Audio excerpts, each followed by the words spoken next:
the Spindash Retro Gaming Podcast. Prepare yourself for the joy of classic gaming. Fired straight into your delicate little ear holes.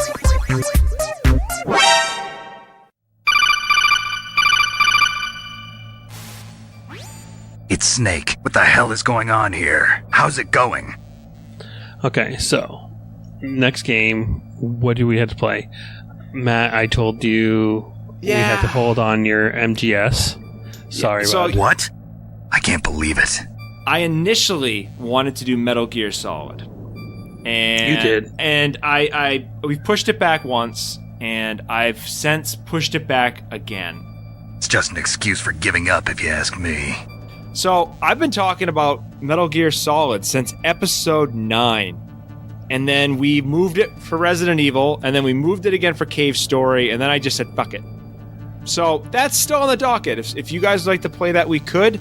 The other things is I've mentioned this game called Terranigma. I've been playing that on Super Nintendo, so if we picked it, that would give me a chance to actually beat the game I started.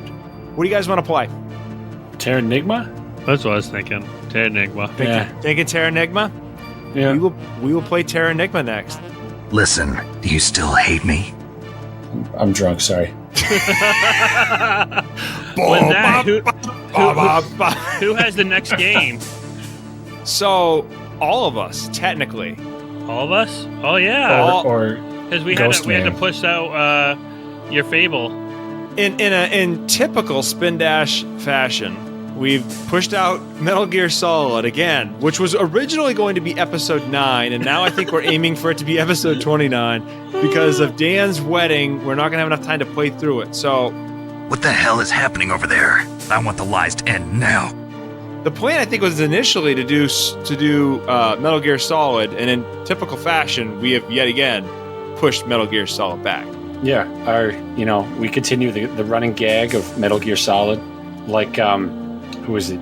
Jimmy Kimmel always says that Matt Damon's coming on, and then he says, "Oh, sorry, we ran out of time." That's Metal Gear. Literally, we ran out of time. That's Yeah. Metal Gear Solid. The day we do Metal Gear Solid is the day the podcast ends the next day. It's done. Yep, that's the swan song. That'd be one hell of a swan song. Yeah, we go out with a bang, but yeah. You double-crossed me, bastards. Well, Nick, while you're trying to think this out, for the listeners, fuck you. What? So John, you don't understand because you don't know these things. I get on Twitter, and Nick, fucking asshole. So I get on Twitter, and Nick tweets at me, and he's like, "So, are we doing Metal Gear Solid this week?" It's like, you fucking dick. And so I tweet back this like Wolf of Wall Street, where he's like flipping his shit. He's like, "Why are you so mad? Why are you so mad?" Just like poking the bear before we start this fucking shit show. So we're not there yet. We're not ready for that. But for the listeners, we're not doing Metal Gear Solid. Come on, hurry up already. You told me that already. Matt, are we playing something that you've been griping and you might end our lives if we don't play? I won't end our lives, but I'll end this show. I have made it clear. I will shut this fucking thing down if it doesn't get played. I won't pick another game. I will just sit on this until this podcast feed rots and our listeners believe that our lives have ended.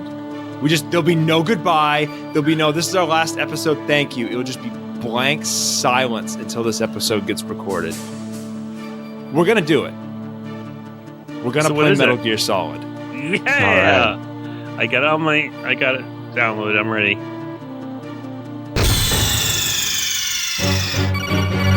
Snake! What happened? Snake! Snake! It's been a while. This is like, I gotta look. So we last dropped an episode. I'm pulling up my phone right now. June 17th is the last time we've done an episode. How did we get past this, Matt? You hate recording, taking this long to record. Well, I mean, I had a stretch of like the whole house had COVID, and then John had vacation, and then I thought I was going to play out there, but there were 8,000 people, so. Well, yeah, then you went through 2 weeks, and one of the weeks was during 4th of July. Gonna happen, bub. Yeah, timing was rough. Summer's hard. just busy. It's hard So- hard to play. And So many events. it's like the game that we're going to talk about, like, I think it demands an awful lot of attention, and it's at a period of time where it's very hard to devote any attention to anything. I think the first time you actually suggested we play this was in the winter, when it would have been perfect. I suggested that we play this as episode 9. Let that sink in. This was supposed to be when we did Resident Evil. That's a long stretch. Like, as God is my witness, we will record this or I will burn this fucker to the ground. Hey, we're recording, so this podcast will go until the day we die, I guess. Yeah, the hell froze over. It happens. But inflation is higher than ever. You guys seeing that on the game prices, on the pickups? Oh, God, yes. I haven't picked up anything. I have Yeah. so many stuff. Well, let's get into it. Welcome to Spindash. We're not dead. We haven't, given up. We're still here. We just decided to take a break. And then, therefore, Nick, go for it. What are your pickups? Pickups. So I do a lot of stuff on Whatnot. I follow a bunch of people that I followed actually from multiple social medias, be it TikTok, YouTube, or just like Twitter in general. And a lot of these places, they have their own stores or they're just collectors in general. So one I just randomly followed actually on Whatnot was doing a giveaway.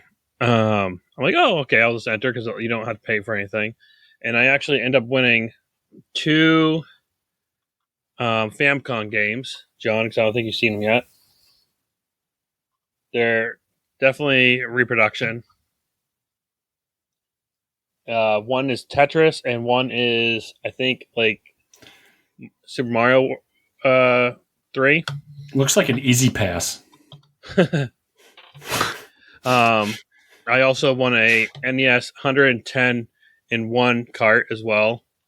So I like that you asked, like, is this safe for my Super Nintendo? I'm like, well, it's not the best for it. It's kind of like smoking. You may or may not get cancer. It's not good for you. And you're like, I like my odds. That was the last thing you said. Hey, it still works. I played a couple games on it. It works. I mean, it'll probably help playing some of the games if we want to play something I don't have. And I can play it analog as well. I also had some... What? Did you say What? analog? Analog. Jeez, guys, you all into the analog? You've been doing some scrum licking? I mean, you said it, so it's on your mind. I said analog. I like the That was delay in that. close. I like that just through technology, John and I just we locked eyes when you said analog, and it was like, wait, what? Oh, shit. Already talking about the anus. It's better than what you usually talk about. Oh, we'll get there. We'll always get there. I also picked up 2 games as well. One for the Genesis, one for the SNES. I had some store credit. I got some store credit at the Stanford Games and Collectibles. So I'm like, oh, I'll use this towards some games. And I ended up picking up Ultimate Mortal Kombat 3, John, Boom. Nice. and Paperboy 2 for the SNES. Ooh. Nice. And I had to get you guys something each. So you'll be getting these next weekend. But you'll each have a copy of Super Mario Brothers, Duck Hunt, and World Class Track Meet. Gotta get the For power that. pad. NES. Oh, yeah. And a gun, right? Got to get the gun, too. So I'll be giving you each your own copy next week. Sweet. Thank you, Thanks. sir. I was like, oh, they probably don't have this in their collection. I'll give this to them. And I actually have never seen the 3-pack in one. I've always seen Super Mario with Duck Hunt. But after I bought those, like, all I see now is that copy constantly. Yeah. But it's worth it. So I had quite a bit of pickups. I think last time I also talked about my trade with John where I got the Xbox. So I have original Xbox now. I didn't know that. So, John, while you were fiddle fucking around, Nick mentioned he has an Xbox. He does. So that means I have a purchase I need to be making soon to be shipping to your respective homes. Oh, yeah. Very excited. We're playing that next, right? No, it's you, We're my playing friend. mine? Okay. Yeah, you're next. You got 2. Bam, I got to bam. get on it. Yeah. We'll see it in another month and a half. Right. Come back with our apology episode, round 2. Yeah, we've been slacking. We have. Speaking of slacking, John, any pickups? No. Wow. No wheeling dealing? He's bone dry. No, nothing lately. I'm selling some stuff for a friend when they gave that box last year Yep. and trying to get that out. And a couple things of mine that I don't see myself using. So, yeah. What are you selling? I'm doing more exporting than I am importing. Our Vandalay. Our Seinfeld friends. No, man, nothing really. Just trying to purge some things so I'm not so cluttered. Yeah. Know how that is. Yeah. I've kind of been doing it in a little bit of a dry spell. I mean, I got a new mic stand because I was getting tired of like hunched over like Quasimodo every time we record. Yeah, that was getting a little much. I can't do a boom arm, so I did like a desk mic thing that I can bring over and set off to the side when it's the same. It'll do. Yeah, I mean you could wall mount to a stud. On I didn't boom arm. want to because I've got just a small area next to the filing cabinet, and with my odds, that would not be a stud. So I don't know. And I just decided this is probably easier.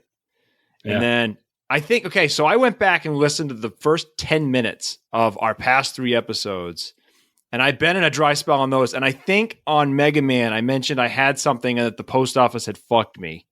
So I don't know if I've mentioned this, but I did get a copy of Phantasy Star Online for Dreamcast. Nice. Oh, yeah. And I literally bought it just so I could have the code in it because I've been going online and playing Phantasy Star with my little Dreamcast setup. So that's pretty sweet. And then the other pickup I got was an 8-bit DOE, one of those receivers that has the USB port, which is kind of cool. Like I can plug it into my Switch, and if I have I keep my PS4 controller right here hooked on my filing cabinet. So if I want to play something in here, I can play it on a computer, and if I want to bring it out there, I can play it on Switch. So yeah. Wait, you can play it on Switch too? Yeah, Switch has got a USB port. So there's a setting on this thing that if you click it, it'll know, and the Switch will know, and you can use your PS4 controller on your Switch. Nice. Oh, it's just a controller adapter. Okay. Yeah. Oh, it's all it is USB. Yeah. There's 8-bit DOE that I got for the Switch and the USB, the wireless one. I like it. Yep. Yeah, that Super Nintendo looking one. Yeah. I saw a thing that you can attach to your computer, I believe. And it looks like where it can take any handheld Nintendo game, be it Game Boy Color, Game Boy Advance. You just plug it in. Have you seen that? Yeah, it's kind of like, I can't remember the name of it, but basically what it does is you hook the card in, and then it dumps the ROM from the Game Boy game temporarily so that you can run it on an emulator on your computer. And then when you pull it out, it makes sure it wipes the ROM that it dumped. So those are pretty sweet. I'm debating on getting one of those. That's kind of cool just to have. Well, what a lot of people use them for is, how you, like I mentioned, you dump the oh my God, my brain is fucked. You dump the ROM on that. It'll also let you dump the save file. So like you can get your old Pokemon save off your Game Boy cart, change your battery, and then re-import it using it. Nice. Like I've seen people go through some like crazy bullshit in order to try to get their Pokemon saves to not, like, they're changing a battery and they've got the Game Boy still powering it. It's kind of like you got the guy on the operating table and he's awake and they're like cutting into his brain. It's kind of like the same thing. Oh man. Just for a save file. I've done some bullshit in order to get a save file, so I can't criticize anyone on that. Yeah. I think my oldest one is my Super Mario RPG from like 94. It's still on there. I don't understand how those saves are still holding. Like those batteries should have just died decades ago. Like it makes no sense. It's wild. Because that's all they're doing. They're constantly releasing a charge just enough to keep that save present on that chip. As soon as that battery dies, it stops feeding a charge and then it's gone. So, and that's about it. I got nothing for pickups. That's on the way. And I really haven't heard a whole lot in the gaming world. I know we generally try to like scour things, try to find some cool shit. Been quiet. Yeah. You guys. Our house got Animal Crossing. Oh, You sweet. did? And I haven't played a minute of it. Someone else has. Oh, she's playing right now? Yep. She like some kind of like crack addict at this point. Like, oh, I gotta get cherries. Is she playing on her own profile or is she playing on your profile? No, I made her one. Should probably get her a Switch Lite at some point because I got the cartridge They're version. cheap right now. You can get them dirt cheap on Facebook. Yeah. So I actually do got more pickups. I just forgot. Oh, Jesus. You just flush with them. Well, because my company, if you just by being healthy, you get reward points that's tracked through an app, and I had to spend them or I was going to lose them. So I ended up buying two Switch games. I bought Lego Harry Potter Year 1 through 4. It's the only one I could afford, and the fourth 5 through 8 book. So I actually got that for Switch. It actually is pretty decent. It's pretty fun, surprisingly. The Lego games are pretty fun. I always heard that they're decent little games. But I mostly got it so the kids can play it. I figure I just throw them a controller and they can play for hours on end. That's a huge fucking lie. We're going to get on our Switches and we're going to look and we're going to see there's like 127 hours devoted to this game. So other game I got, I did get another Pokemon game. Of course you did. I got I think Shining Pearl. Yeah, I got Shining Pearl, which is this. It's just Pokemon Pearl, just updated for the Switch. Just the silence for the listener is just John drinking a beer, staring at Nick with disappointment. Just like that fatherly. But the game I've been figure. playing most, besides this one, our game of the week, has been Minecraft. Still more. John kind of left. And that, you know what? If John actually quit the podcast over you playing Minecraft, that'd be hysterical because we would not get to talk about Metal Gear. It would literally be the perfect thing for this goddamn show if that was the ending of this. All right. Game of the week. Let's get into it. It's been years in the making. I actually didn't think it would happen. There was a part of me that thought this show would fucking end, but it didn't. It's here. Tonight we are talking about Metal Gear Solid. Woo woo! About time.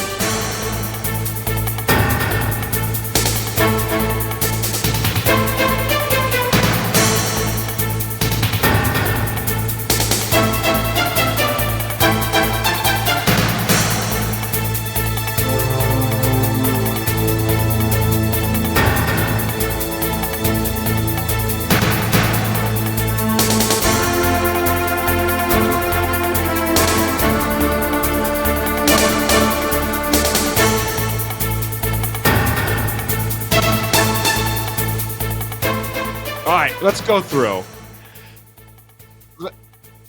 John, what is your experience with this game that I have talked about for 2 years and you two have fucked me over for 2 years? I know of Solid Snake and I think about like 5 Metal Gears that I know exist. I've never played a minute of any of them. I don't even use Solid Snake in Smash Brothers. So I'm a neophyte. Is that the right word when it comes to this? Go with it.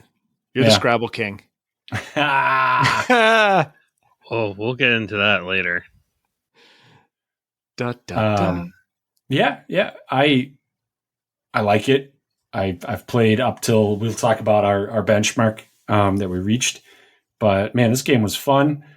I don't think I've had to unpack untangle a more complicated web of a story to date on this podcast.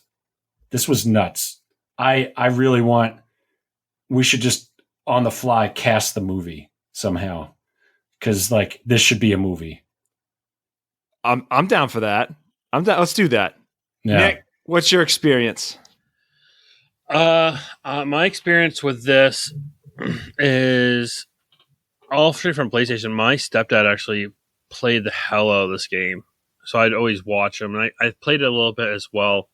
It always was fascinating. I mean, it was actually one of those games. I mean, at the time you could actually watch because there's actually a very involved storyline to this game. And we're obviously going to go into like the cutscenes and the constant voice acting in this. So many things went over my head as a kid that I noticed as an adult now, and it's just amazing. But yeah, it was just my parents got the PlayStation when it first came out, and when this game launched with it, got this as well. And I think on the last podcast I said I actually purchased this game, so I have this game actually right behind me. So I have it on file. I just need to get myself a PS1 so I can actually play on my PlayStation because I had to play this on my PS Vita. So you played on your Vita. John, did you play it on your PS2? PS2, yeah. Yep. I got a copy.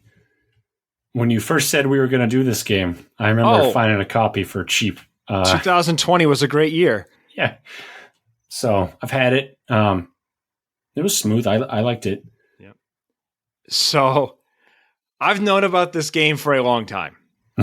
I would say in college, I got into emulation. No, I was into emulation long before college, but in college, I got into PS1 emulation. That's kind of when I moved into that. I had a computer that could store the tons of ISO files that you download.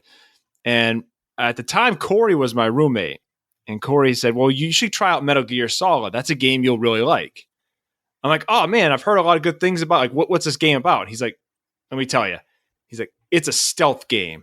And I'm like, that sounds awful. Because I've seen Corey play like Hitman and like Splinter Cell. And those are the type of games, like, I want to come in guns blazing. I hate them. I cannot stand stealth.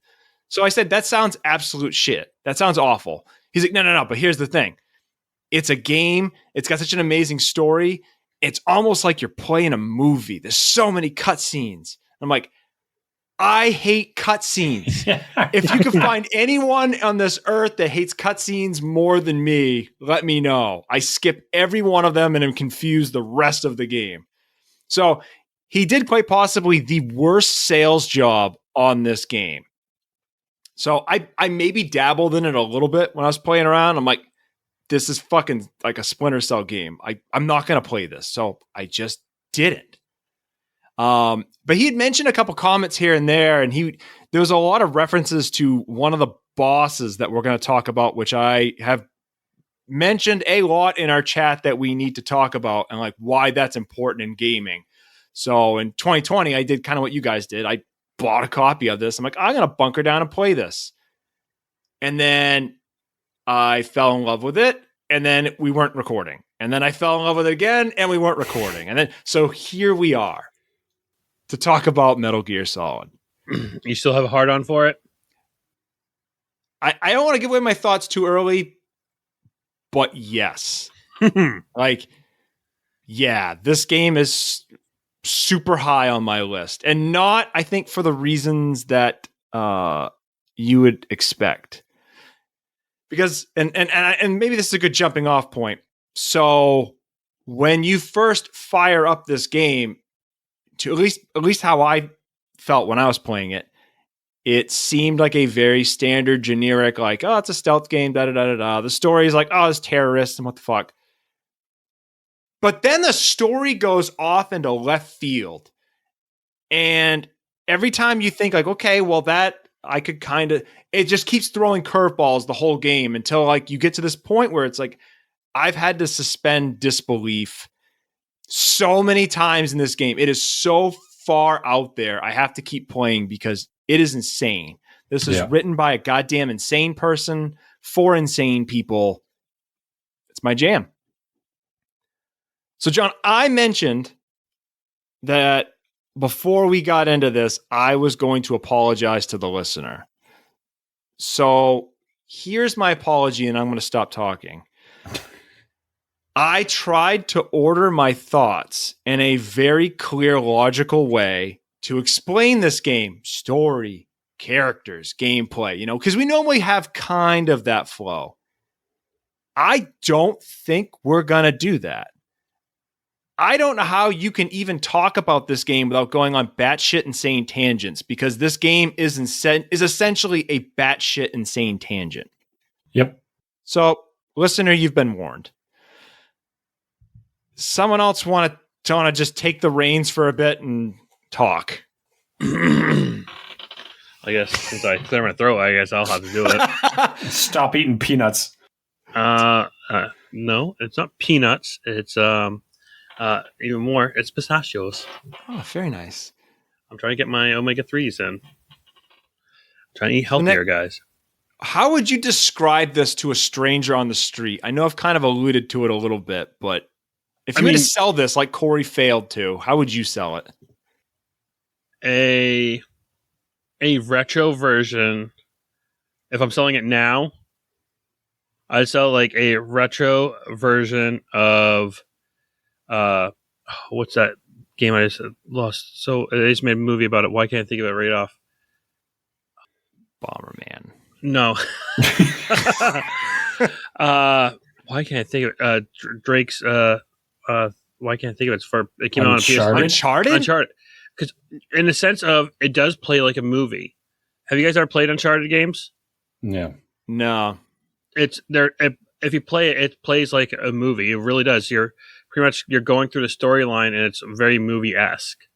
Very heavy filtered story. So, like, when I was playing this game, what kept me going in this is literally so I can hear the next bit, the next cutscene.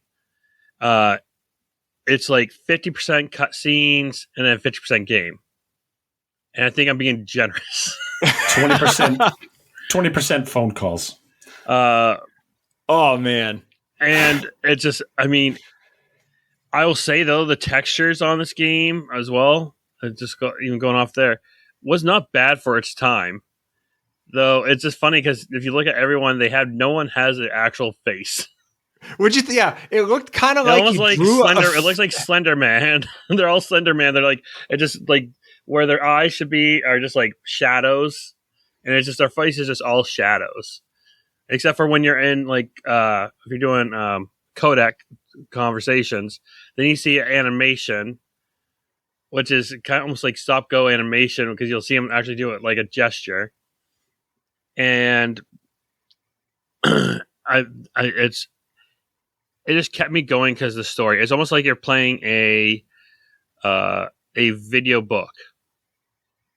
And if you're into like the Tom Clancy novels or the spy novels, that's pretty much what you're doing. You're playing those books in a video game. It's right there.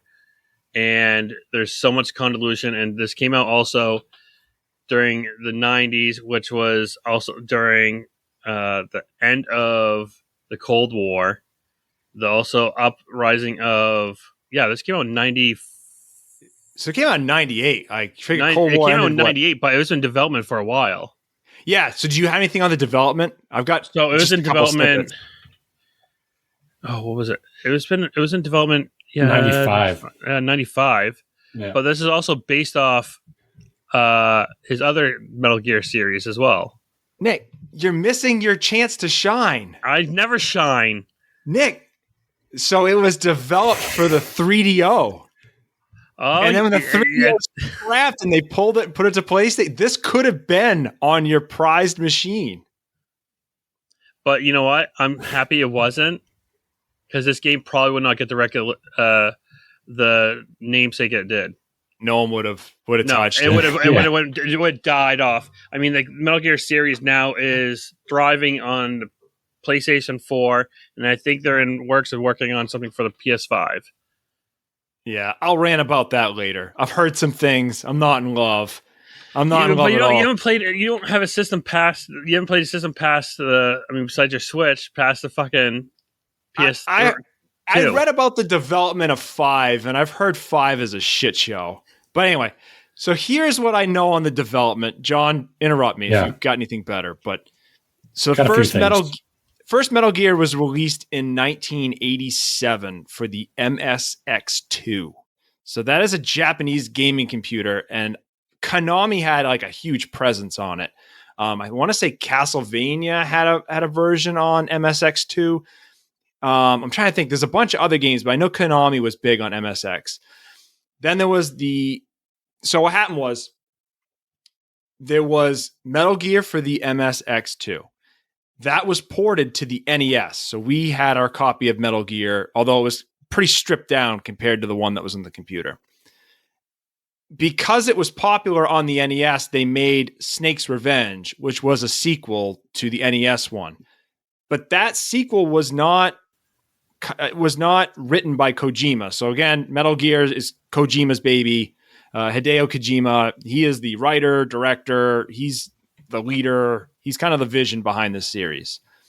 So he said, well, they've got Metal Gear Snake's Revenge or whatever on NES. I'm going to make an actual sequel. So in 1990, he made Metal Gear 2 Solid Snake. So there's quite the gap between 1990 as like the last release. And it's kind of, MSX kind of has this like NES look to it. It's like the graphics are a little bit better than NES, but not Super Nintendo. So yeah, Metal Gear Solid was then released in 1998. What? So I had never heard of the MSX2, MSX1 even. I looked it up. It's just like one of those old, like built in to the keyboard, and you just plugged it into like an old monitor. I think it's kind of like the Commodore 64, kind of in that same vein, but I think Microsoft made it. Yeah. But not, I think that's where the MSX comes from, but we never saw it. They collabed with Sony, right? Or I didn't know that. Maybe. Yeah. I thought I read that somewhere, but when I watched old Metal Gear, I think it was a video from the regular Nintendo. So I don't even know what the MSX graphics look like. I'd imagine it's better. Maybe that's what I saw on YouTube. Yeah. Yeah. Huh. Yep. So that some was other not big over here. It was Japanese, right? That MSX. They didn't. I don't think we had an actual port of this, and someone's going to fact check the fuck out of me because Metal Gear fans are rabid. So I've kind of been hesitant to do this episode too because I know we're not experts in Metal Gear, and there are people that literally sit in padded rooms and just like take load from Kojima and just worship him, and that's not us. Draw their fan pics of Big Boss. Yeah, have you been on the Reddit side of this thing? It's horrible. I avoid Reddit threads like that like the plague.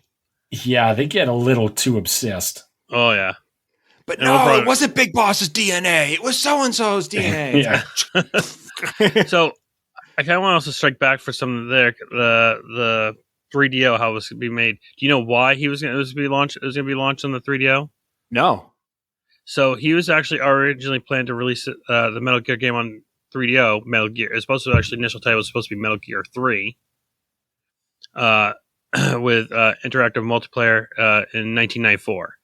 So he's going to do it then for the 3DO, and a version of his police knots concept are illustrated Yoji Shikawa of Solid Snake, Meryl Silverberg. The latter also appears in there. So the reason why it was because it all pretty much off Police Knots, which was also released on 3DO as well. So he's already I didn't know that. Yeah. I know it was on Saturn and PS1, so there's a 3DO port of Police Knots. Yep. Yeah, it was launched on 3DO. So that's one of the reasons why he was looking at bringing it on over there, because a lot of the art is also resembles the art with that game as well. There are references in Metal Gear to police knots when you're fighting the ninja. There's a picture of police knots on the wall. Oh yeah. But also with the team that also is in there, the Foxhound team. Yep. Is also was were included in police knots as well. Yeah, that scientist guy was super obsessed with anime, so I remember that. Yeah. No, well, his thing was like, "This is like one of my Japanese animes, not anime, animes." I'm like, "Oh, Americanized, it's hard."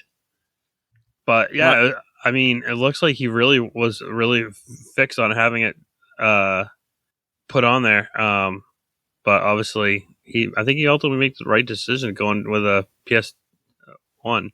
I don't think this would have run on N64. There's too many cutscenes. No. It's just, I mean, it's 2 discs on PS1. I mean, this just wouldn't work on N64. No, and right. I mean, all the information that they needed for that to be on 2 discs, that's a lot of information. To be on a cart, it had to be like a 4-cart system or something like that. It'd be insane. I mean, Resident Evil 2 is probably the most impressive N64 cart, and this would just blow it out of the water. Yep.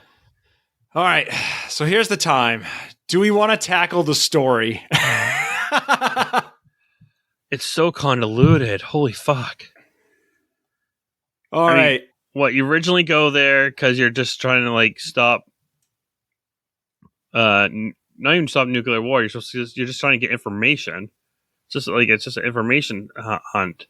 So you are Solid Snake and you're in retirement in Alaska, right? And he gets called out of retirement by Roy Campbell. I can't remember what he calls him. Is it commander? What does he call him in this game? And they said he's in Alaska raising, like, he wants to be what the hell do you call it? The dogs. Sled dog trainer. Sled dog. He wants to be a sled dog trainer. So he gets called out of retirement to go deal with this terrorist situation that's taking place at this nuclear waste dump. Waste disposal facility, yeah. In Alaska. Shadow Moses Island. Like, more ominous at all? That's a great name. So the terrorists go and have taken over this island, and they're making demands of the U.S. government. And they want the remains, the DNA of Big Boss, which we'll get into who the fuck Big Boss is later, because fucking A. And they want $1 billion delivered within 24 hours. And I believe at this point they're threatening to launch nukes, right? Is it known at this point that it's a nuclear threat? They're doing a nuke threat. But let's also go back to this, because this is supposed to be set in 2005 too. Yes, so I forgot about that. 2007, 2005. So 2005, $1 billion at that time was a lot of money. $1 billion. It's actually considered a lot of money. I mean, now it's not. I mean, we're all we have trillionaires now or something like that. So, but just to think of just placing the time that this is like 2005, we're like on the brink of another war, and that's kind of actually in the same vein of what we did have going on in that 5 years with going on with after 9/11 and so on and so forth. Yeah, so this is funny. The whole story of this is very. It's kind of post-Cold War, but pre-9/11, this like uncertainty of the world. You kind of get that feel. So, okay, story-wise, you're on the island, and you're in constant communication with your team. So you have your commander, Roy Campbell. You have, who else is the other people in his team? Naomi Hunter. The tech. Right. Yeah, she's the scientist that gets you hooked up with the nanoparticles. So you can survive the cold in Alaska and all this other crazy shit. Your cigarettes in your stomach. And Mei Ling, which she's your communications tech, I think. And you flirt with her. Oh, Snake flirts with her flirts hard. with everyone. Like he's like he strip search. Well, maybe I'll let you do the same thing to me when you get back. Then every woman he meets after, he's pretty much like, you have that walk, and then he's like, you know what he's saying, and then she's like, what do you mean I have the walk? He's shaking her ass. I didn't know you've been so cute. It's just like a creepy old man. She's probably half your age. Right. Yeah. How old is Snake, do you think, in this? I don't know. He's like 90, I'm sure. Who the hell knows? He's genetically modified. Yeah. Well, yeah, we'll get to the goddamn genetic shit. My fuck. So much this is gonna be the episode that people like listen to because Metal Gear is such a popular thing, and they're gonna be like, these fuckers didn't spend 4 hours reading the story. Oh no. Oh, we're gonna get lambasted. So bring on. His team is talking to him through the codec, and I believe it's implanted in his ear, right? Yeah, because remember, you get later on in the game, you get captured and pretty much you're naked. Yeah. Except for your bandana. Like I think you have you have your bandana on still. And No, you have pants. You do have pants. You do have pants.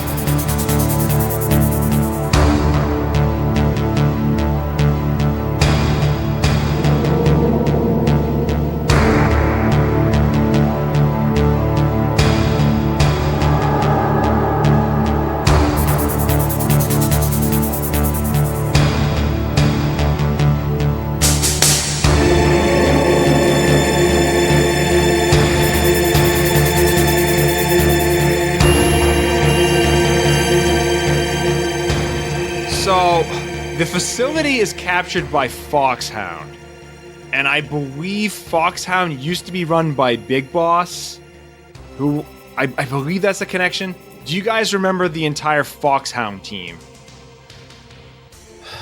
It's pretty much all your bosses. Yeah. It's Revolver Ocelot, who's like this gentlemanly Russian cowboy. Yeah, with he likes his six shooter. Yeah. He's kind of a pain because he ricocheted a lot when you had to go up against him. He was ricochet. Yep. And the next thing you know, when that first fight with him, he loses a hand due to Cyber Ninja there. Yeah. All right, we got too far though. We'll get to that. But going back, you got Revolver Ocelot, Vulcan Raven. You have Psych. Who's like, is he? What is he? I think he's like a Native American shaman. Yeah, and also got, like a giant. Crows. Yeah, and he has this giant tank. Yeah. Oh, he got what was it? Oh, he got the card. Are you okay with that? It's part of the plan. Then you have Psycho Mantis, which is like a fucked up version of. He reminds me of pretty much a version of Scarecrow from Batman because he's wearing the gas mask. He's kind of got a gimp suit on too. He's like this weird, like wiry figure.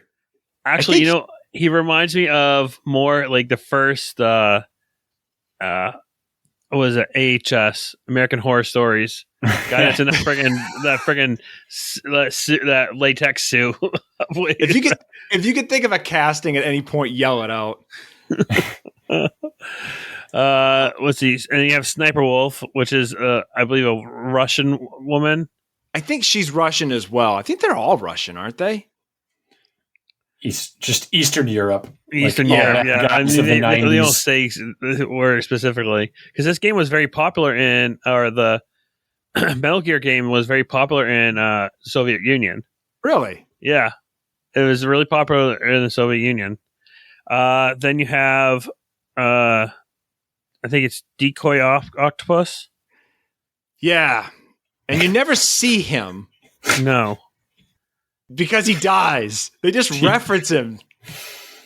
Decoy Octopus. I think that's all I think there is. And then obviously then there's Liquid Snake. So do we do the plot reveal about Liquid Snake or do we wait on that until we get further in? It's up to you. Just bang her out, bud. Yep. Liquid Snake is your brother.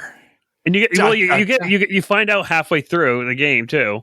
That's no, 25% in the game. When you're getting tortured by Revolver Ocelot, where he's electrocuting you. Yeah. And because you get captured, and then the general guy, General Campbell's daughter, not daughter, niece is what's her name? Meryl. Meryl Stambaugh. And she gets captured as well. But you're like on this thing up, and they're just shocking you. Then you have to press O to keep your health up. All right, going too far. All right, we got to go back. We haven't even talked about the DARPA president yet. How long are we going to go on this? I've waited 2 years from this. You guys just plan on an all-nighter. So we know that. So we end up trying to rescue Donald Anderson, who is the DARPA chief. Yeah, and we're trying to get the codes. He dies from a heart attack, and then that's when you run in heart attack. And then that's when you get introduced to Meryl, which you mentioned before. And she's a rookie, and then her and Snake have this interaction where she won't shoot him, and she's trying to prove she's tough, and she's really not. Yeah. She does sneak up on him though. She gets the jump on him. That's fair. Yeah. So at this point, so here we are, Nick. So this is the point where you get told to go find, I think it's the Arms Tech president, and that's Kenneth Baker. And that's where you mentioned that he is tied up to in this room where he's tied to a post and wired to C4. Yeah, he's wired to C4 everything around. So then you're running around having to go against Revolver Ocelot. So what did you think of that boss fight? It's just so fucking annoying because you have no space. You're like running in circles to catch up with him, shoot him a couple times. You can't keep on shooting him because there's that downtime. Yeah. Then he can also have the ability to ricochet his bullets off fucking walls. You got to coax him to shoot at you and then do a juke move so the bullet doesn't hit you in the ass. Yeah. Yeah. It took me a couple times. I tripped the C4 a lot because I tried to put I tried to put my own C4 down, and if you had to put it on the wall or close to the wall so it wouldn't trip the other stuff, and then it wouldn't do as much damage. So I think there was a sweet spot that I didn't quite hit to get the maximum. I just kept running around circles and circles and just shot at him. Until you get C4. Until you get the cutscene where Cyber Ninja cuts all the wires of the C4. Yeah. There's an explosion. The president lives. He also cuts off Ocelot's right arm or hand, and he runs off. Yeah. And then the president goes, "You," and what the hell was that? Because this is stealth ninja, cyber ninja that goes off. Then you have a long fucking cutscene, your first major cutscene with him going over pretty much old Cold War shit and the Metal Gear project and how it's not dead, how it's been revived, why they're there, how he wants his company to be saved, that he can't let this get out. And he also starts threatening Snakes, you're in on it. You're all in on it. You're all he's super tinfoil hat going on. Yeah. He starts whacking Snake in the fucking leg with his cane because he broke to help him stay up. He's trying there. He ends up giving you your first code for Meryl is where you have to use the back of the CD case. Yes. Yep. To get her code, her codec number. That is one of the most impressive gaming things. And I don't know if they did it if it's copy protection, because rentals were a big thing back then, or if it just turned into it, because if you didn't have the box, I mean, can you imagine a kid sitting there going, well, I have to find a box. It told me to look on the back of the box. That's where the code is. No, they literally meant on the back of the CD case, that's her codec number. I mean, how pissed were people when they rented this from Blockbuster, Home Vision, whatever your local rental place was, because they never put it in, they never give you the case. I wonder if those places have gone through and just hit it on every frequency. I've heard that some rental places were you're going to need this code. Just don't ask. But at some point, you're going to need this. Yeah. So yeah, that was. I mean, that's just clever. I mean, it's kind of way. Also, they broke the fourth wall, and they actually do it like a couple times in this, and in huge ways. Like with the game broke when it broke the fourth wall, it basically annihilated the wall. It just like went through the goddamn thing like the Kool-Aid Man. And like, so you go further, and then your next job is pretty much to find the scientist that the president navigates you to. He's like, hey, you gotta find a scientist, dude. He has the next step, pretty much of where you need. He'll have Emmerich, yeah. And you end up meeting up with. At this point, you also on your way down. This is where you end up going against the Raven dude in a tank. See, I forgot about this fight because John was like, "Man, I do this grenades and he runs like a pussy and da da da da." I'm like, I didn't throw a grenade for the first 2/3 of the games. John's like, well, how the hell did you fight Raven? I'm like, oh shit, I forgot about that fight. Because you fight him twice in the game. Yeah. Yeah. I didn't realize too that you could sneak up and deactivate and take the claymores. What? I died a lot. Yeah. Yeah. If you crawl, you could take the claymore mine. I had to look it up.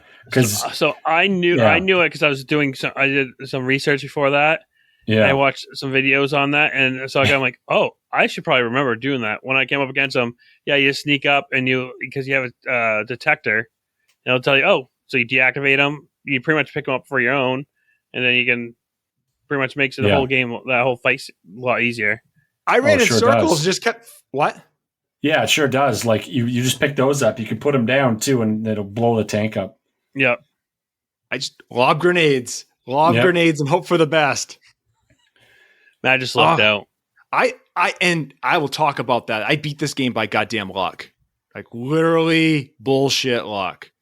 So anyway, so Nick, you mentioned that we're gonna find Otacon and we've got to fight the ninja, which I think at this point we've realized that it's our former ally Gray Fox, who I think is in the second Metal Gear. Well, when you fight him, you realize it is because you have like a duel with him, like a punch for punch. And you just recognize like the punch, and he's like, "Do you know who I am? Hurt me!" What did you guys think of that fight? He's a pain in the fucking. Well, one. So here's the other thing about this game, and it didn't really deter too much, but I'm not a big fan of top downs. Oh, okay. So it's so annoying doing top down fighting, especially when you're like, okay, you're trying to position, like, there's no depth or anything like that. You're like, okay, where do I have to kind of aim or whatnot? It also makes this movement it just sucks for me. I just don't care for it. But that made it kind of difficult. So you're pretty much running around, making sure, because he can kind of almost do like ninja vanish and then show up next to you. So for the first time, and you're also dueling him fucking hand-to-hand combat. In this goddamn tight space office with bullshit around you too. So if anything, it just, with that and everything it just took so long to deplete him down. Then when you finally deplete him down, you get him down to a point where it's like, okay, then he starts doing like setting off MP waves that are friggin' kicking your ass. And I'm already about dead at this point. So I'm then take out my gun and just fucking peppering him. Like, fucking die, you motherfucker. Just die. You shot him? I just hand-to-hand him the whole time. At the end, At the end, I just went, I used the gun. Because I'm like, I can't get near him. I thought I fought him hand-to-hand the whole time. You do. Like, there's like... Majority of that, you're literally getting down to where he has no health, but then he's doing that fucking blitzing thing. He charges. He charges and lets off everything. I'll have to play that again. I don't think I ever pulled out a gun because half the time when I tried to fight things in this game, until the end, I tried to hand it, which was a bitch. Just punching the tank. Fucking A. I can see a Falcon punch the tank. Falcon punch! These guys were so comical and weird. Like every boss. I will say I enjoyed the voice acting in this thoroughly. Yeah. Oh yeah. David Because one, Hayter you as know a how- voice actor is awesome. Yeah, he's done the character every game. But do you know? Except 5. But do you also? He also. Do you know that all the actors took pseudonames for this? No. They all took pseudonames because they didn't think that this game would be recognized by the Screen Guild for acting. That's funny. So they all took actually pseudonames. Like David Hayter took Sean Barker as a pseudonym. Liquid Snake was Cam Clark, but he went by James Flinders. Debbie Mae West went by Mae Zalder. So, but some were like Karen Learning was Jennifer Hale for Naomi. But in the game, they showed their real names. No, they showed the pseudonames. No, I saw David Hayter's name when they introduced it. Was it there? This is the whole thing. The credit only appears in early demo versions of the game. The only ones that used their real names was David Hayter. Okay, that makes sense. And Doug Stone, Psycho Manus, and Scott Dolph. In the German version, Natasha Romanoff's voice actress Bridget Kahn is incorrectly Natasha credited. Romanoff? Yeah. Romanenkos. Oh. I found the Merrill 140.15. It's pretty. There you go. It's not obvious either. No. So Otacon, this is where we rescue Otacon. What'd you guys think of Otacon? Who's the guy that's staticky that you talk to? That he's nearby, supposedly. He gives you hints. Do you mean Deep Throat? Deep Throat, yeah. Yeah. But so you find out later, Deep Throat is Gray Fox, is the ninja. Huh. Da. Right. That's like there's another plot twist about who's in the codec. I'm not going to tell you that till the end, but Otacon is that Hal Emmerich. He's the scientist that pisses himself and is into anime, as Nick mentioned. Animes. Anime. It's like my Japanese animes. I love that he built the Metal Gear because he liked watching cartoons where they had fighting mechs in it. Well, have you seen that Metal Gear? It looks like a fighting mech from a Japanese anime. It literally is. Oh, man.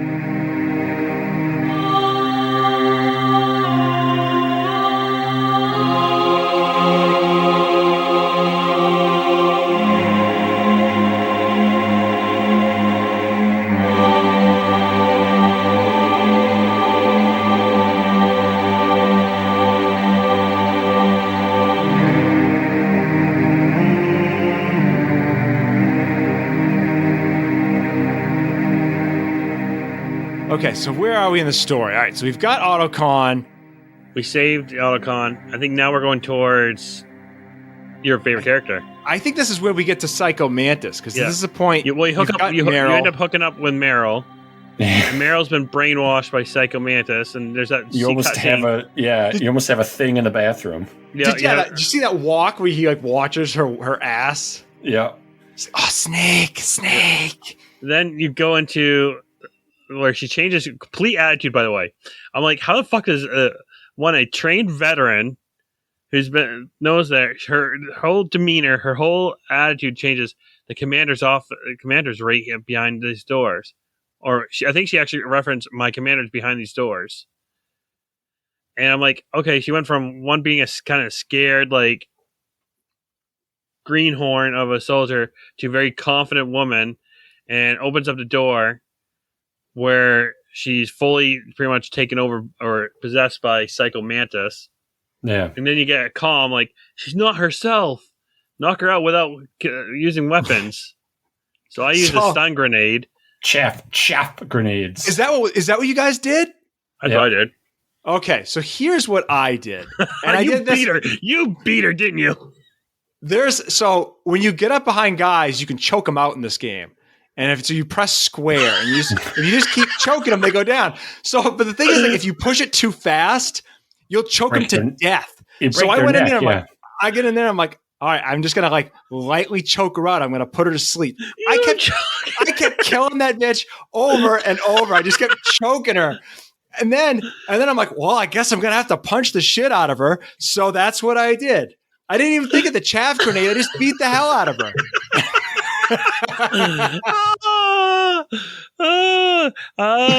You took your frustrations out. Does she make the same noise as like when you choke one of the guards? Because it's like, you know?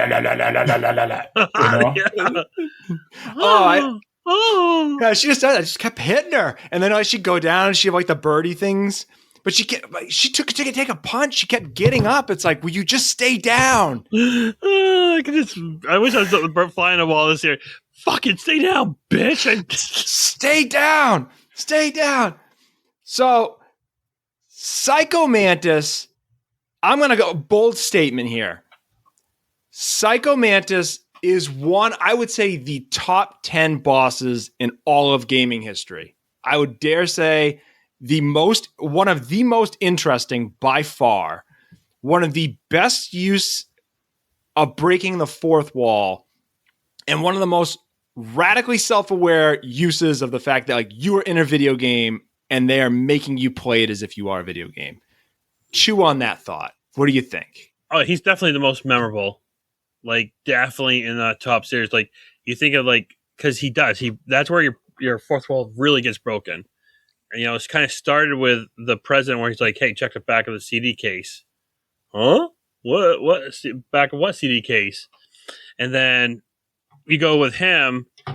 He's like, oh, you haven't, I read your past, your future, and you haven't saved for a while.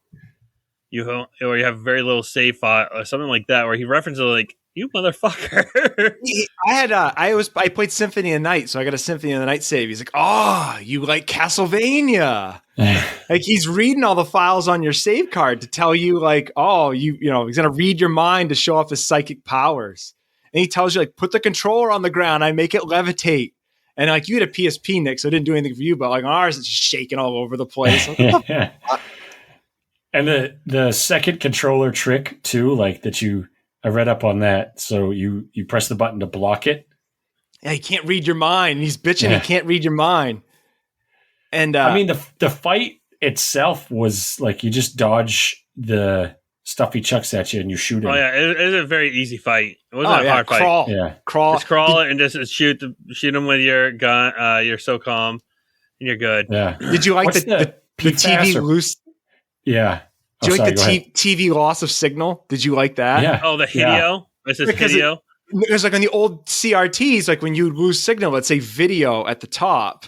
And like what would happen is he wanted to have some way to like have the PlayStation turn off your TV and turn it back on, but there's no way to do that. That would be a feat, yeah. They wanted all this crazy bullshit. How many people fucking turned off their PlayStation? I was like, what? All right, because it looked different, but yeah. Well, that's why, like, when you guys, I knew you guys, or at least I thought you guys hadn't played this, and I had read all this shit up over the years because Corey talking about it. So I'm kind of like living vicariously through you. I'm like, I want someone else to experience this for the first time because I can never experience this for the first time. But I can't imagine being in 1998 and having this crazy shit happen in this game. Yeah. Like there's never been I can't think of another game that does something that, I mean, it's a gimmick now, but I mean, it's a clever one though. Like, it's so well done. I mean, it's kind of like, it's almost kind of like I wish he did a horror game in this as well. Especially when you go against Psycho Mantis. Like, I feel like you have it so like the horror scene is about to happen, your whole screen just literally goes black, like it's like you shut off the game. Then it comes back and you have that monster right there. Like, kind of like that. I thought that was what's going to happen, like, when they're doing the video. Like, next thing you know, you're on the ground, unconscious or something, like because of that, whatever happened. It was good. I mean, it's also one of the best cutscenes as well. Once you end up taking off his gas mask, and he's like horribly. I assume horribly disfigured, but by the fact that there's no Everyone textures, is. yeah, everyone has like a ghost face fucking on here. So like, I think he like is thing. He's like, first mind I read was my dad, and he hated me. Then you're like, oh, I kind of feel for this guy now. My God. Yeah, see if anybody drew anything. Oh yeah.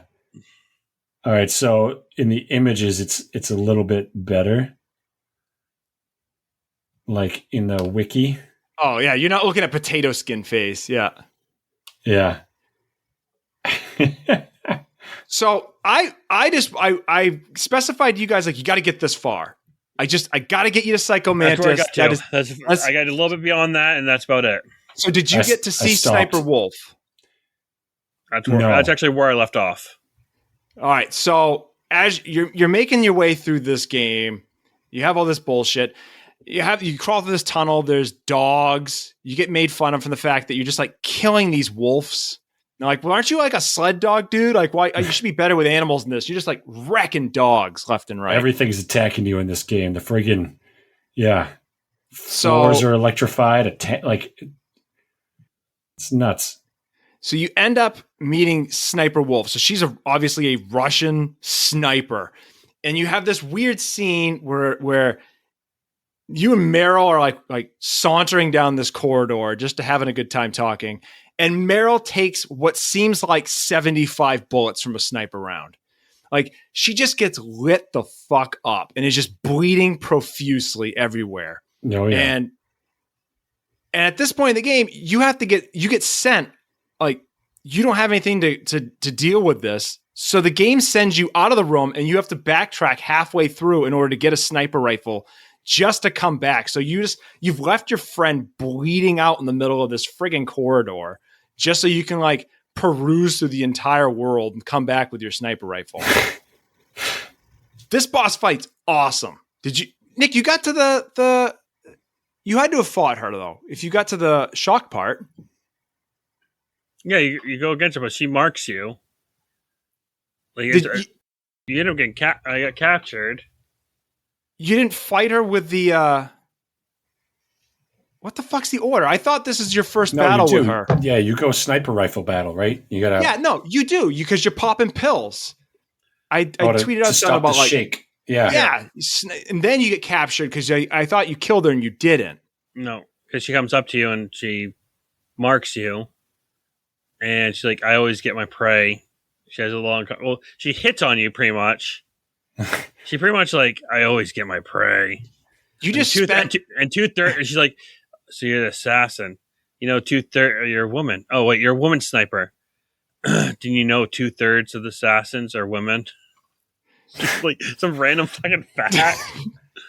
I'd love to know if the. And then the next thing you know, you're getting electrocuted, and you have to just mash that fucking circle button. Oh my! How was you guys' thumbs during the goddamn electrocution scene? I played enough Batman games that I'm used to it. I kept fucking up the escape scene, so he kept like bringing me back, and I'm like, "Oh my god, this has to end." But it breaks the wall again because it's like, push the circle button to until you can't take it. Press select if you want to submit. So the game knows it's a game. But if you press select, you give up. They kill Meryl. You can still keep going, but they kill her. But you go. It's like 4 or 5 times you go. Then they put you in a cell with the dead, Delcom, whatever is the guy's name. The real DARPA chief. The real DARPA chief. Yeah, and he'd been dead for days. Yeah, because you see maggots on him, like everything. So later on, and we can skip around a little bit because there's a lot of bullshit that goes on between there. Which makes sense because the DARPA chief could not be, like, I don't know. Keep going. Just go. Well, you find out when you end up fighting, the fuck's his name? Vulcan Raven again. And this battle is cool. Like, you're in this cold storage warehouse and he's walking around and he's carrying this friggin' gat. I mean, he's a giant dude. And you fight him by sending steering guided missiles. So you're like trying to chase him down different corridors with these guided missiles. The Nikita.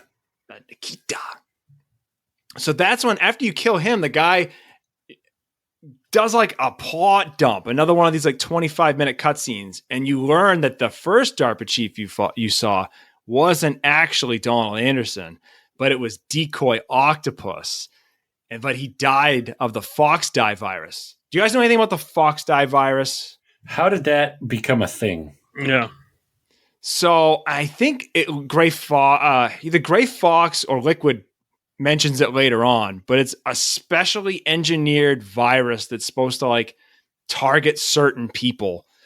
And spoiler alert, you find out at the end of the game that the reason why you were sent there is that they injected you with this virus, and they wanted, basically, you're just there as the vector to spread this virus to all the Foxhound people so that you kill them without giving away Metal Gear, because they could have nuked the location and then Metal Gear's gone. But this way they get to keep it. Yep. So you do fight Sniper Wolf a second time somewhere in this mix. It's basically the same fight as before, popping pills, shooting her in the trees, but that Vulcan Raven fight was cool. And then here is your plot dump. Okay, your plot spoiler. You find out, so your master, your guide, Master Miller, who's been like dropping in this whole game and giving you like, hey, I don't trust this Naomi. I think she's, there's all this espionage shit. You find out at the end that Liquid is actually Master Miller, and this whole time he's just been feeding you bullshit, trying to steer you through. So you have this like fight with your brother gearing up this whole game. There's this crazy key card section with like the card that you're given is 3 cards in one. So you have to like heat up the key card and cool down the key card. Yep. I'm going fast, but then you end up did you guys watch the boss fight with Metal Gear? You fight, I read about it. You fight it, and then is Liquid's piloting it, right? So it's this like giant mech robot, and it's capable of launch. Its whole thing is like it launches nukes, but they're not projectiles in like the traditional sense. There's no like rocket fuel.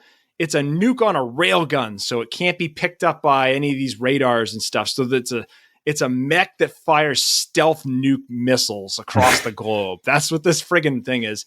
And you're supposed to fight it with like a bazooka and a pistol, and like you're one dude. That fight took me forever because you keep throwing grenades, and this is where I used all my grenades. And then like the chaff grenade blows up, and you're supposed to like rocket launch the shit out of this thing. Stuff's blowing up. You got to fight him twice. You got to fight Liquid. Somewhere in the mix, Gray Fox comes back and dies. He like sacrifices himself to fuck up part of Metal Gear. Oh. And then there's this like weird scene where like you find out like Liquid's your brother, and you're both from the clone DNA of Big Boss, but like he's all the shit genes and you're all the good genes. Like you're trying to make Solid Snake the perfect clone of Big Boss, and there needed to be 2, and he just got all the shitty genes. Like you're the Arnold good brother. And Danny DeVito. That's exactly what it is. So like he's trying to prove that he's got the good, he's not bound by his genes. He's not, he can be better than you, and brother fight. In the end, you save the day, and he dies of Fox Die like the second he's trying to kill you and Meryl at the end of the game. There's like this crash, this like gunfight sequence where you're shooting shit, and you ride off into the sunset in a snowmobile. That story starts off with like, this is kind of espionage, and then somewhere along the line you're fighting cowboys and shaman and robot ninjas and psychics and a woman that's never been off her period. Jesus. The most insane game I think I've ever played, story-wise. It is so much. I mean, the fact is we lightly went over this. Like, we just briefly went over this. This could be easily a 2-episode kind of game, just because it's so much detail, so much that gone into this game. Yeah, the cutscenes alone, man, they took forever. I skipped a lot, so I missed a lot of those like fourth wall breaking things. But yeah, there's a lot to unpack with everything. I'll challenge you though Okay. on craziest story of any game we've played, because Mother 3 is up there. That would have been the only one. That one was fucked up. That was real fucked up. Yeah. When I was playing this, it just kept getting weirder. And like, I like that because at first I was bored. And it's like, it's just a stealth game. And then I'm fighting fucking ninjas, and it's so bizarre. What did you guys think of the gameplay elements of this? I know we belabored the story to hell. Like, I mean, the only thing I wasn't a fan of is the top down. And it was kind of rough. So my gameplay came from playing on the PS Vita. Yep. So it was rough just because you have such a small screen. Then trying to get the controls, you had to actually use the thumbstick or the D-pad to put yourself against. Like, I automatically wanted to use shoulder buttons to put myself against like something or the wall because I'm used to that with any games. Usually you have a shoulder button that's usually meant for putting yourself or hiding against the wall, or you have a quick action where you like tap your X, put you against the wall, then you have to tap, like press away and tap it again to move it. So it's kind of pain in the ass. So you had to hold yourself against and kind of move yourself that way. Yeah. And I'm not I a agree. fan of stealth as well. I kept fucking up with the triggers because one of the trigger buttons brings up the item in your menu, and the other one lets you select, I believe is how it works. You use both R1 and R2. And in the heat of like shit, I would fuck it up and like get rid of something that I needed or use something. I kept messing I'm that not a fan up. of, I don't know if I was a fan of the inventory system, how it worked. Like, I probably would have appreciated like bringing up almost a docking, or just like a separate screen where you're like, okay, well, let me just quickly select that way, then go through. Yeah. I definitely messed up.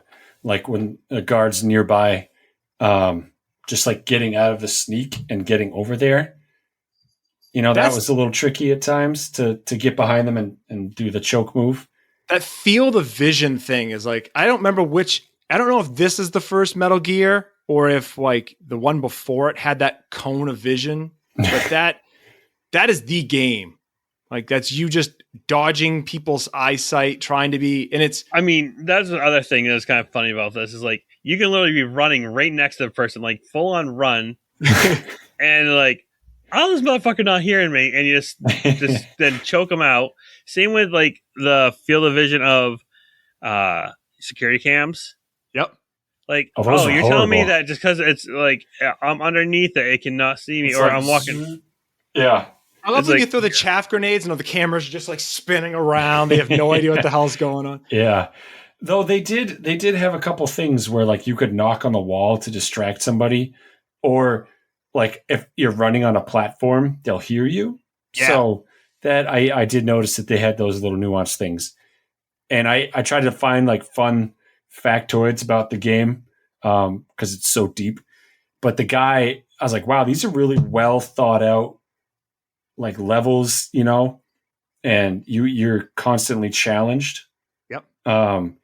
They said he built like little boxes out of Legos or Duplos or something. Yeah. And then he was like, how would the camera work if I dropped it here to find the character? Because like everything was viewable. It wasn't like, you just like in a Mario game in like Mario 64 where you just camera into the wall and you're like in the no zone. It was early 3D, so they had to come up with some way. And I think if I'm building Legos, that is a way for me to conceptualize, okay, I'm in 3D space. This is how this should be working. Yeah. What did you guys think of the evasion time countdown before we were kind of, I just love that, like, when the countdown's done, the guy just like gets bored and walks away. Yeah. What did they say? They came over the radio. It was like, back to your positions. Back to your positions. That's what it was. Yeah. Yep. But yeah, you could just run away from him like, and then he's just like, oh, I can't see him anymore. Like completely. And I love that it is a stealth game, but it is a game more than stealth, as if that makes any sense. Like, yeah, I'm supposed to sneak around, but the game is at least aware of the fact that It's like a stealth game for people who hate stealth. Because I could see the cone, and then they run away, and there's a funness to it. This doesn't game take did itself. inspire me to pick a game for my next round, though. Oh, fuck nice. you! Uh-oh. Splinter Cell. No, Hitman. no, Pokemon Ninjas. nope. Tenchu, Stealth Assassins. I'd play that. I've heard good things. I don't know what the fuck that is. So it's actually released same time, same year as this game, and it was on PlayStation as well. Yeah, All right, you've mentioned that. I'm eager. It's a fun game. It's actually a really fun game. It's there, but this made me think of it because it's a stealth action game as well. Yep. Is it as fun as this in the sense that like this game doesn't take itself too seriously, and I like that. That actually made like I gave it more points for that. It's just live by the honor, kill by the stealth is the tagline. What was the other one he said? On the battlefield, you never think about what's next. Wait, who's this? Snake said that when him and Meryl were together and something, and he's like trying to be coach because he's like, "You're too green." Oh my god. There's a lot of bullshit in this game that you can dink around with. Like I almost sent you guys a picture. Like one of the first nights I was playing this, when you're first with Meryl and breaking out, there's like that guard that I think she disrobes the guard. So they leave this guard ass naked in this room. Yeah, and it's like pixelated. Up. And I made this screenshot. I'll have to send it to you guys, but I figured I was going to tweet it out, and I figured someone would be like, "Oh, that's inappropriate." But I had Snake crawl, and he's like looking up at the guy's ass, and I took a picture of it because I'm still like 8. Yeah. Oh god. Yeah. No, I love the gameplay in this. If it had been true stealth, I would have had a problem with it. But I'm going to run up, I'm going to choke this fucker. I mean, He's going to disappear. You're only actually in the ductwork for like a hot minute, and that's it. That ductwork was tough to see. And I got lost. I have no sense of direction, so I kept going in the wrong place in this game. Like, I need to get to the missile silo, and you wake up. I feel like it's supposed to be stealth. Like I'm running majority of the time. I don't think I really hid behind a fucking wall. I ran away from the line of sight. That's all I was doing. I was like da da da da da da. Oh, just can't step in the light. Da da da. Just run around. He can run right by the guy as he does his turn. Like, how the motherfucker does he not? Yeah. But I guess because you're supposed to be in a stealth suit. Yeah. And they even mentioned you're in a stealth suit. I'm like, how stealthy is this? I can hear myself running. I love the shock scene not the shock scene, but you're in the cell. I kept crawling under the bed because that's how I was going to escape. Is I was going to crawl under the bed, and then the guys are going to think I was gone. But I would time it wrong. So the guy kept seeing me crawl under the bed, and he's like, "What the hell are you doing? What the hell are you doing?" That was funny too. That's just what? Hey, quiet in there! Just randomly, just yelling. Like, what Yeah. the fuck? Yeah, Guy he's runs off to talking. take he runs off to take a shit. Oh my god, this fucking game! Between that, Otacon pissing himself, his animes, it's just bizarre.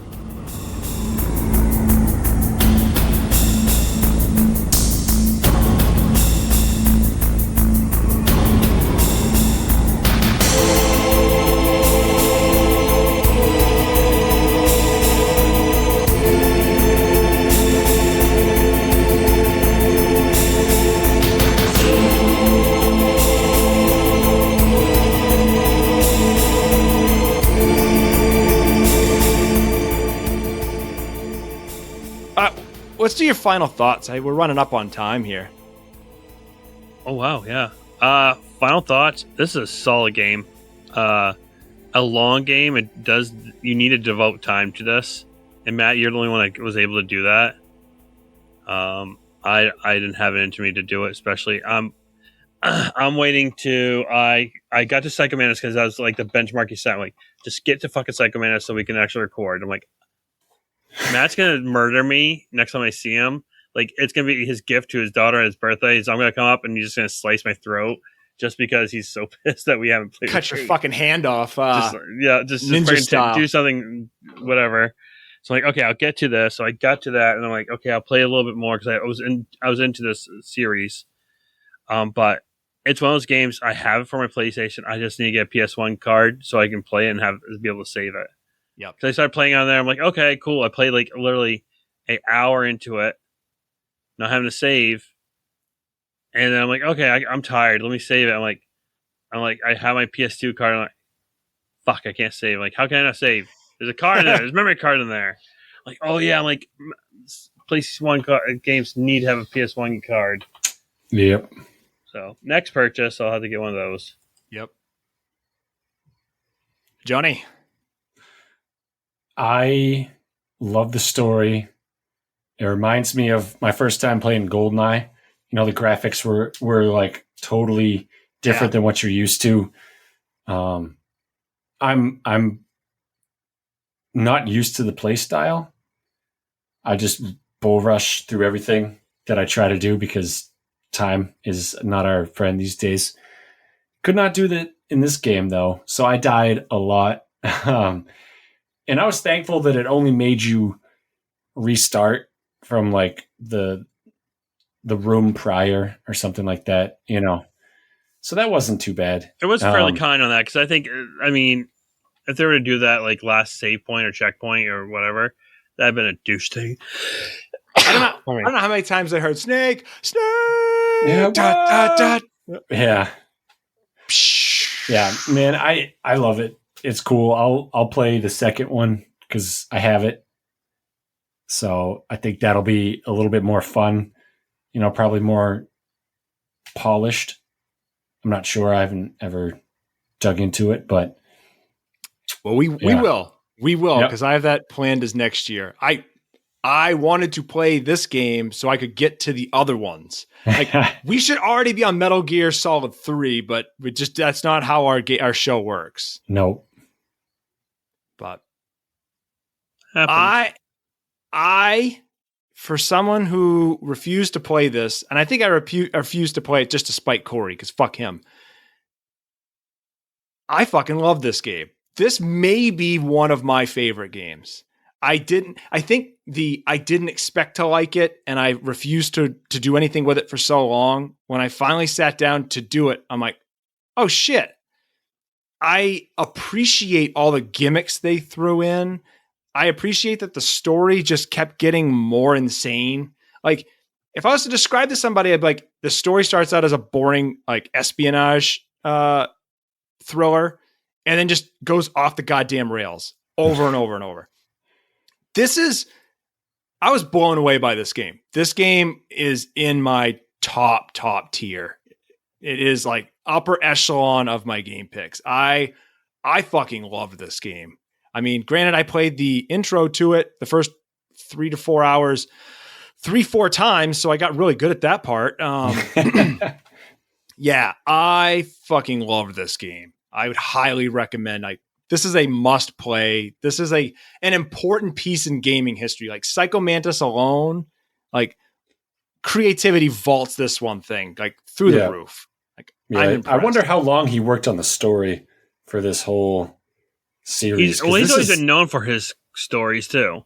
Yeah. Snatcher was crazy. Yeah. Yep. And he did what? Last of Us? Was that him too? I don't think he was Last of Us. He was Death Stranding. Oh, Death Stranding. Yep.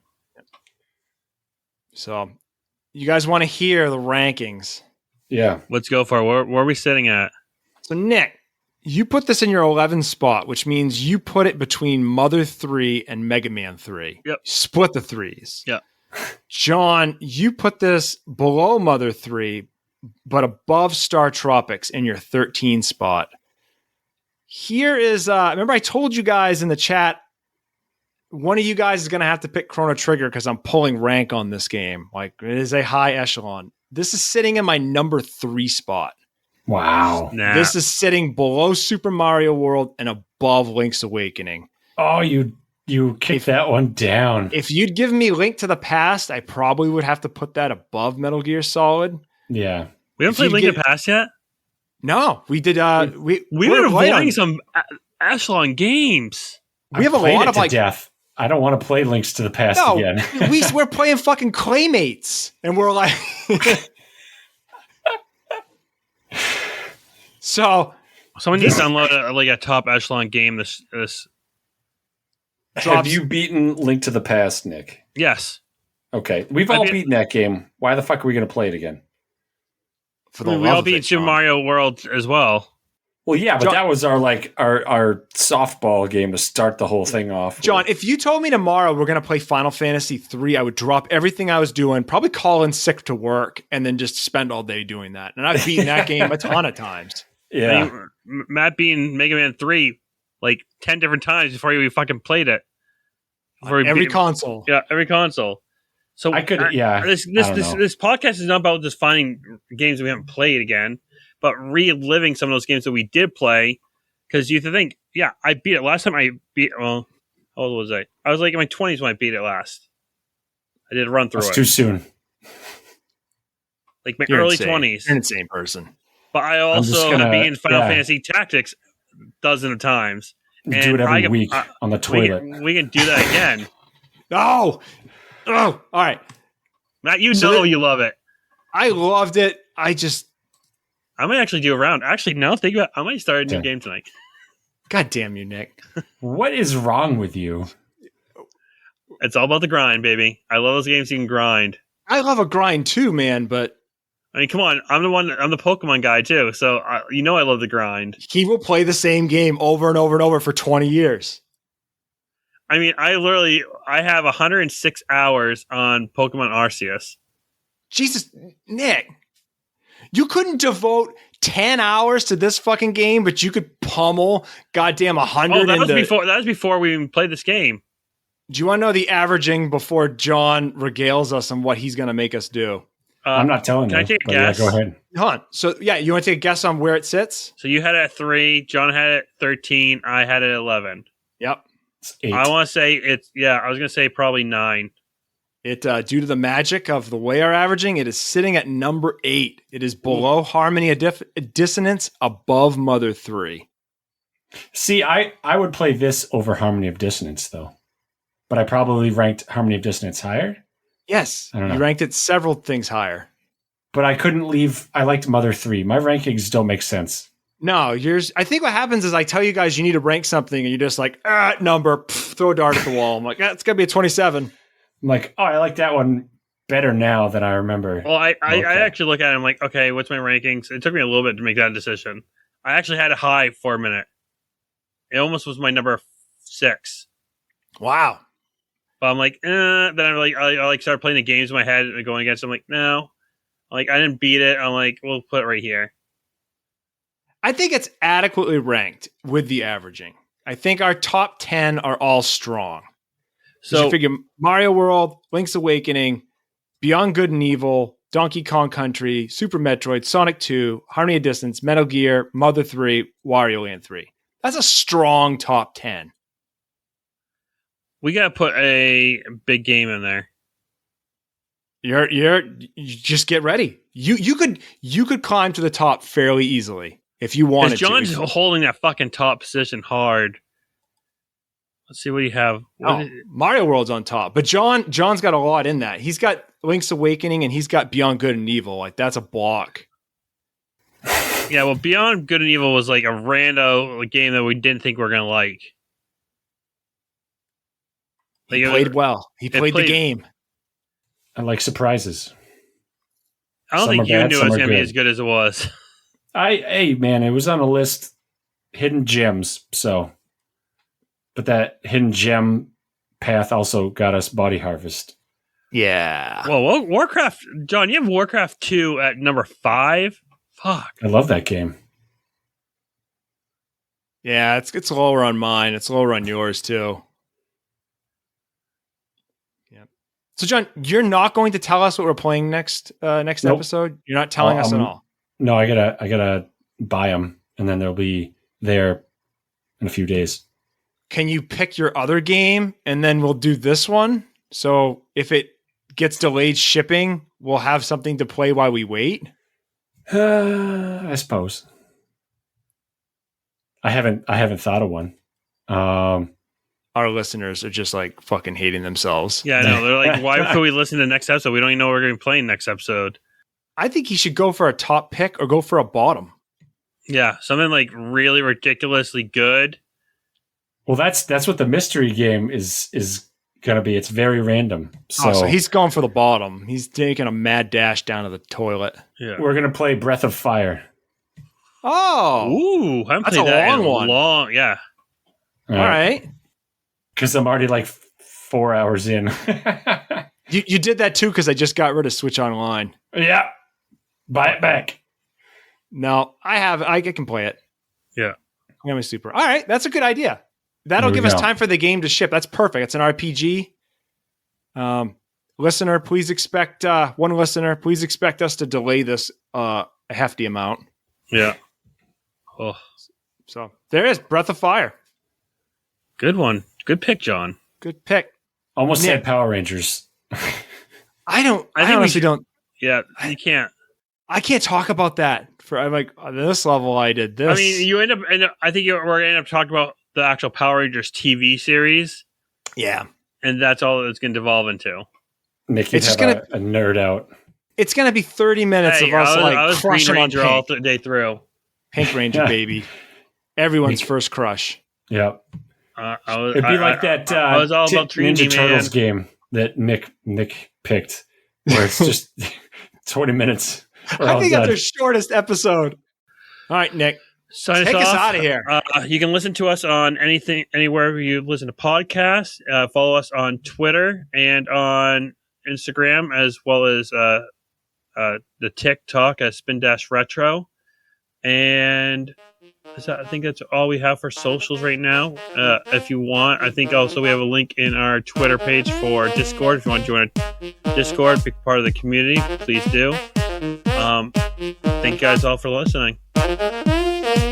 Later, guys. Peace out. Bye-bye. See you next time. Oh, yeah.